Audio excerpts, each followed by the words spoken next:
Hello, আসসালামু আলাইকুম। শুভ সকাল। আশা করি সবাই ভালো আছেন। আমি আছি আপনাদের সাথে ডাক্তার মেহেদি হাসান, মুখ ও দন্তরোগ বিশেষজ্ঞ। আজকে আমরা কথা বলবো সফট ড্রিঙ্কস এবং দাঁত এই বিষয়টা নিয়ে, যে দুটার মধ্যে আসলে সম্পর্ক কী।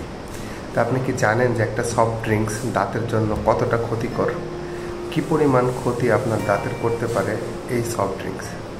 অসহনীয় গরমের কারণে আমরা সবাই প্রায়শই দোকান থেকে কিছু না কিছু সফট ড্রিঙ্কস কিনে খেয়ে নিই একটু গলাটা ঠান্ডা করার জন্য, কিন্তু এই সফট ড্রিঙ্কস আসলে আমাদের দাঁতের জন্য কতটা ক্ষতি করে তা সফট ড্রিঙ্কসে থাকা প্রচুর পরিমাণ চিনি এবং অ্যাসিড। এই চিনি দাঁতে ক্যাভিটি হতে সাহায্য করে, আর অ্যাসিড আমাদের দাঁত গঠনের যে মূল উপাদান এনামেল, সেই এনামেলটাকে গলাইয়া দেয়।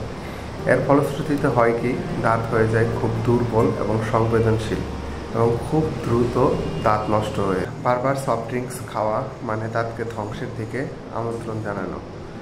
সুতরাং আমরা যতটা পারি সফট ড্রিঙ্কস পরিহার করব। সফট ড্রিঙ্কসের পরিবর্তে বেশি পরিমাণ পানি বা ফলের জুস এগুলো খাওয়ার চেষ্টা করব। ধন্যবাদ সবাইকে, ভালো থাকবেন। চিনি নয়, আপনার হাসি হোক মিষ্টি।